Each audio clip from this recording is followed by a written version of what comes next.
আসসালামু আলাইকুম, সবাইকে স্বাগত জানাচ্ছি বিডিফিউসে। আপনাদের সাথে আছি আমি ফাহাদিয়া মিতু।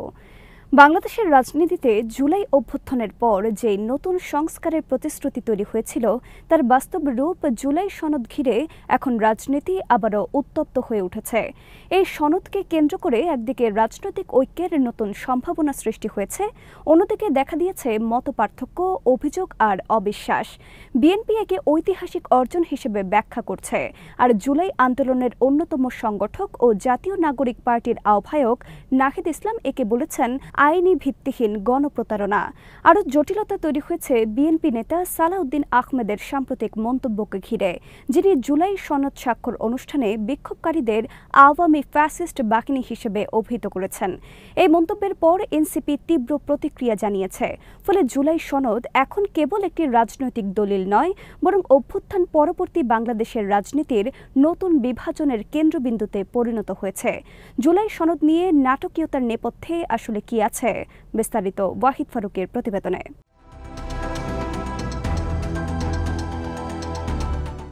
২০২৪ সালে জুলাই মাসে সংঘটিত অভ্যুত্থান বাংলাদেশের ইতিহাসে এক নাটকীয় মোড় নেয়। দীর্ঘ স্বৈরাচারী শাসন, প্রশাসনিক অনিয়ম ও রাজনৈতিক দমননীতির বিরুদ্ধে সেই আন্দোলন একটি নতুন গণতান্ত্রিক আশার জন্ম দিয়েছিল। আন্দোলনের পর রাষ্ট্র পুনর্গঠন ও রাজনৈতিক সংস্কারের প্রস্তাব হিসেবে উঠে আসে জুলাই সনদ। ঐক্যমত্য কমিশনের উদ্যোগে গঠিত এই সনদে বিচার বিভাগের স্বাধীনতা, প্রশাসনিক জবাবদিহিতা, নাগরিক অধিকার ও সাংবিধানিক সংস্কারের নীতিমালা যুক্ত হয়।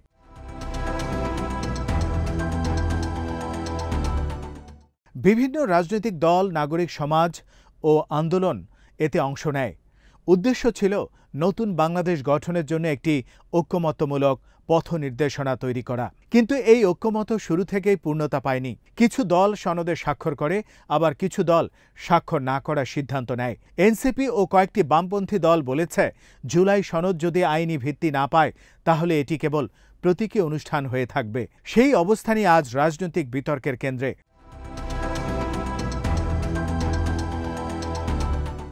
বিতর্কের সূচনা হয় বিএনপির স্থায়ী কমিটির সদস্য সালাউদ্দিন আহমেদের বক্তব্য থেকে।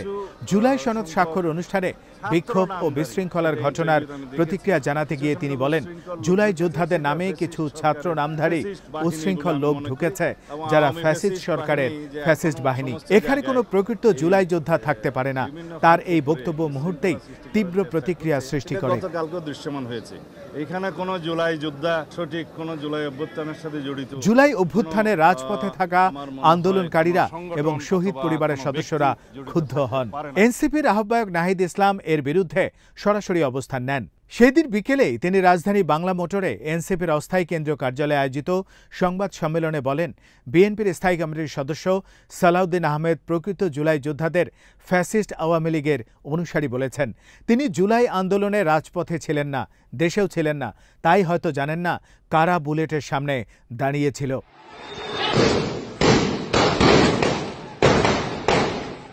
নাহিদ ইসলামের ভাষায়, যখন আতিকুল গাজীর হাত কেটে যায়, শহীদ মীর মুগ্ধের পরিবার শোকাহত হয়, শহীদ ইয়ামিনের বাবা এখনও কাঁদেন, তাদের ফ্যাসিস্ট দোসর বলা আমাদের জন্য অপমানজনক। তিনি আহ্বান জানান সালাউদ্দিন যেন অবিলম্বে বক্তব্য প্রত্যাহার করে আহত ও শহীদদের পরিবারের কাছে ক্ষমা চান এবং প্রকৃত জুলাই যোদ্ধাদের কাছ থেকে ইতিহাস শুনে নেন।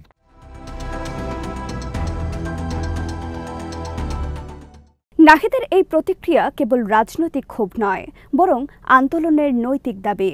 কারণ জুলাই অভ্যুত্থান মূলত তরুণ প্রজন্মের রক্ত, আত্মত্যাগ ও ত্যাগের ফসল। সেই আন্দোলন যদি এখন আবার পুরনো রাজনৈতিক বলয়ের নিয়ন্ত্রণে চলে যায়, তবে নতুন প্রজন্মের কাছে সেটি হবে আরেকটি প্রতারণা। এনসিপির অভিযোগ, জুলাই সনদকে আইনি কাঠামো না দিয়ে কিছু দল কেবল রাজনৈতিক আনুষ্ঠানিকতা হিসেবে ব্যবহার করছে। নাহিদ বলেন, ৯০-এর গণ অভ্যুত্থানের পর জনগণের আকাঙ্ক্ষা যেভাবে পকেটবন্দি হয়েছিল, আমরা এবার সেটা হতে দেব না। সংবিধান পরিবর্তনের মতো গুরুত্বপূর্ণ বিষয়ে আইনি ভিত্তি থাকা জরুরি। এখানে জুলাই যোদ্ধাদের নামে কিছু সংখ্যক ছাত্র না। অন্যদিকে বিএনপি নেতারা এই বিতর্ককে তুচ্ছ করে দেখার চেষ্টা করেছেন। বিএনপি মহাসচিব মির্জা ফখরুল ইসলাম আলমগীর বিবিসিকে দেওয়া সাক্ষাৎকারে বলেন, এটি বাংলাদেশের ইতিহাসে এক ঐতিহাসিক মুহূর্ত। সব দল একসঙ্গে বসেছে, এটি প্রমাণ করে আমরা দায়িত্বশীল। এনসিপি না আসা একটি ভুল বোঝাবুঝি, তাদের বিচক্ষণতার অভাব। তিনি আশা প্রকাশ করেন পরবর্তীতে আলোচনার মাধ্যমে তারাও সই করবে। এই বক্তব্য বিএনপির কূটনৈতিক অবস্থান স্পষ্ট করে। তারা প্রকাশ্যে ঐক্য চায়, কিন্তু ভেতরে ভেতরে আপোষের রাজনীতি চালাচ্ছে। বিএনপির অন্য নেতা মির্জা আব্বাস আরও সরাসরি বলেন, কিছু দল অনুষ্ঠানকে ডিস্টার্ব করছে। শেষ মুহূর্তে অনুষ্ঠানে না আসাটা ডিস্টার্বের অংশ।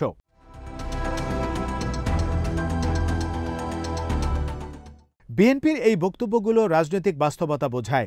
একদিকে দলটি জুলাই অভ্যুত্থানের জনম্যান্ডেটকে নিজের পক্ষে কাজে লাগাতে চায়, অন্যদিকে মাঠে জন্ম নেয়া নতুন শক্তিগুলোর সঙ্গে প্রতিযোগিতাও পড়তে চায় না। ফলে এখন তারা ধৈর্য ও সহনশীলতার রাজনীতি করছে। সালাউদ্দিন আহমদও একই অবস্থান থেকে বলছেন, জুলাই সনদ বাস্তবায়নের মধ্য দিয়েই গণতান্ত্রিক রাষ্ট্র কাঠামো তৈরি হবে। যারা এখনও স্বাক্ষর করেননি তারা ভবিষ্যতে করবেন। প্রক্রিয়া উন্মুক্ত রাখা হয়েছে, কিন্তু প্রশ্ন উঠছে, এই উন্মুক্ততা কি আসলে বাস্তব, নাকি এটি কেবল সময়ক্ষেপণ? সবার মধ্যে আসবে, হয়তো তাদের কিছু দাবি দেওয়া আছে, সেটা সরকারের সাথে। এনসিপির দাবি অনুযায়ী যদি জুলাই সনদের আইনি ভিত্তি দেয়া না হয়, তবে এটি গণপ্রতারণা হিসেবে দেখা হবে। নাহিদ ইসলাম বলেন, যদি এর কোনো আইনি ভিত্তি না হয়, এটা আর কেবল আনুষ্ঠানিকতাও থাকবে না, এটি কেবল গণপ্রতারণা এবং জাতির সঙ্গে প্রহসন হবে। তিনি আরও বলেন, যারা গতকাল অনুষ্ঠানে গিয়েছে তারা গণ অভ্যুত্থান থেকে ছিটকে পড়েছে। আমরা চাই তারা জনগণের কাছে ফিরে আসুক। এই বক্তব্যে যেমন হতাশা আছে, তেমনি আন্দোলনটিকে রাজপথে ফিরিয়ে আনার আহ্বানও রয়েছে। এনসিপি ঘোষণা দিয়েছে তারা জুলাই সনদের আইনি ভিত্তি প্রতিষ্ঠার জন্য এককভাবে লড়াই চালাবে, অর্থাৎ রাজনৈতিক দলগুলো ঐক্য না করলেও রাজপথে তাদের কর্মসূচি অব্যাহত থাকবে।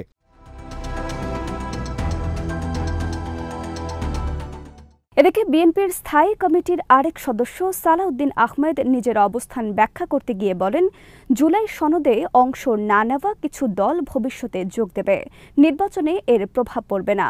তিনি চেষ্টা করেছেন বিষয়টি হালকাভাবে নিতে, কিন্তু বাস্তবে এই ঘটনাই নতুন রাজনৈতিক বিভাজনের জন্ম দিয়েছে। বিএনপির ভেতর থেকে যেমন এক ধরনের আপোষমূলক বক্তব্য আসছে, তেমনি এনসিপি ও অন্যান্য আন্দোলনধারার সংগঠনগুলো ক্রমেই দূরত্ব বাড়াচ্ছে।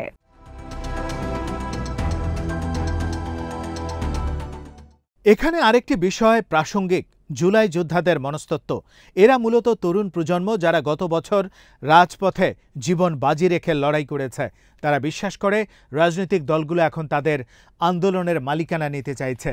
যেমন স্বাধীনতা যুদ্ধের পর কে মুক্তিযোদ্ধা তা নিয়ে বিতর্ক হয়েছিল, তেমনি এখন দেখা যাচ্ছে কে জুলাই যোদ্ধা, এই প্রশ্ন রাজনৈতিক বিতর্কের কেন্দ্রে উঠে এসেছে।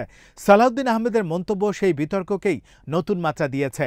যারা রাজপথে রক্ত দিয়েছে তাদের ফ্যাসিস্ট দোসর বলা মানে আন্দোলনের মর্যাদাকেই প্রশ্নবিদ্ধ করা।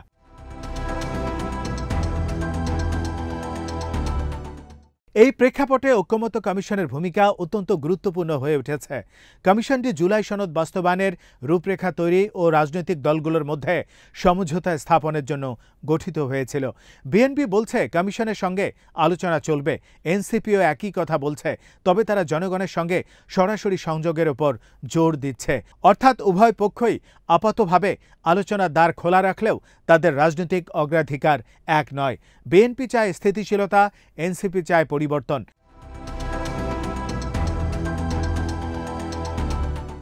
জুলাই সনদকে ঘিরে এই দ্বন্দ্ব মূলত বাংলাদেশের রাজনীতির গভীর অসুস্থতার প্রতিফলন। স্বাধীনতার পর থেকে প্রতিবারই দেখা গেছে, যখনই জনগণের আন্দোলন সফল হয় তখনই রাজনৈতিক দলগুলো সেটিকে নিজেদের দখলে নেয়। ৯০-এর গণ অভ্যুত্থানেও তাই হয়েছিল। স্বৈরাচার পতনের পর জনগণ যে গণতন্ত্র চেয়েছিল, দলীয় রাজনীতি সেটিকে পকেটবন্দি করে ফেলে। এবারে জুলাই অভ্যুত্থানেও সেই ইতিহাস যেন পুনরাবৃত্তি হচ্ছে। নাহিদ ইসলাম বারবার সেই ইতিহাসের পুনরাবৃত্তি ঠেকানোর কথা বলছেন।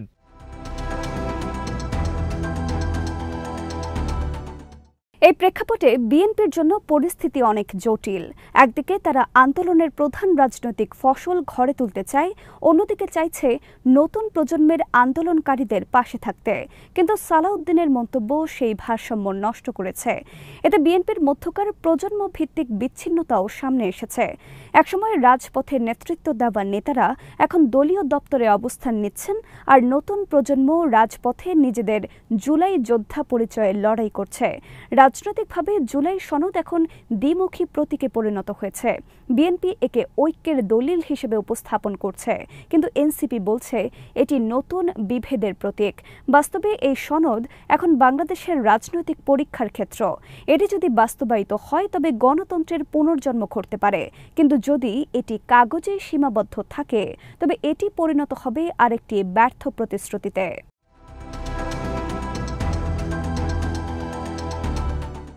জুলাই সনদের সবচেয়ে বড় দুর্বলতা তার আইনি ভিত্তি নিয়ে অনিশ্চয়তা। সনদটি এখনো কোনো আইন বা সংবিধান সংশোধনের মাধ্যমে বৈধ রূপ পায়নি। এর ফলে এটি একটি রাজনৈতিক ঘোষণা মাত্র। এনসিপি এটিকে গণপ্রতারণা বলছে। নাহিদের যুক্তি, সংবিধানের মতো গুরুত্বপূর্ণ বিষয়ে আইনি ভিত্তি ছাড়া চলতে পারে না। এই বক্তব্যে গণতন্ত্রের মূল দার্শনিক প্রশ্ন উঠে এসেছে। রাজনীতি কি নৈতিক অঙ্গীকারে দাঁড়াবে নাকি আইনি বাস্তবতায়? বিএনপি বলছে সনদের আইনি কাঠামো পরে তৈরি হবে, কিন্তু ইতিহাস বলছে পরে কথাটা প্রায় চিরস্থায়ী বিলম্বে পরিণত হয়।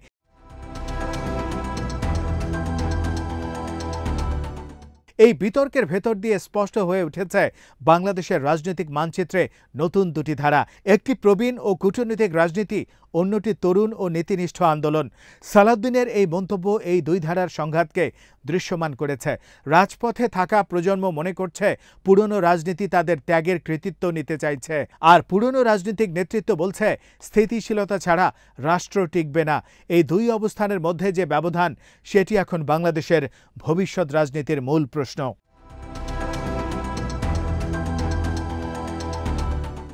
অবশেষে বিষয়টি এসে দাঁড়িয়েছে বিশ্বাসযোগ্যতার লড়াইয়ে। জুলাই অভ্যুত্থানের পর দেশ জুড়ে যে আশার জন্ম হয়েছিল, গণতন্ত্রের পুনর্জাগরণ, ফ্যাসিবাদ বিরোধী ঐক্য, প্রশাসনিক সংস্কার, সবকিছুই এখন ঝুলে আছে রাজনৈতিক দলগুলোর আন্তরিকতার উপর। বিএনপি যদি সত্যি এই সনদ বাস্তবায়নে দৃঢ় হয়ে থাকে তবে তাদের উচিত হবে আন্দোলনের প্রকৃত অংশীদারদের প্রতি সম্মান দেখানো, শহীদ পরিবারের কণ্ঠস্বর শোনা। অন্যদিকে এনসিপি ও তরুণ প্রজন্মের আন্দোলনকারীদের বুঝতে হবে শুধুই রাজপথ নয়, পরিবর্তনের জন্য দরকার প্রাতিষ্ঠানিক কাঠামো।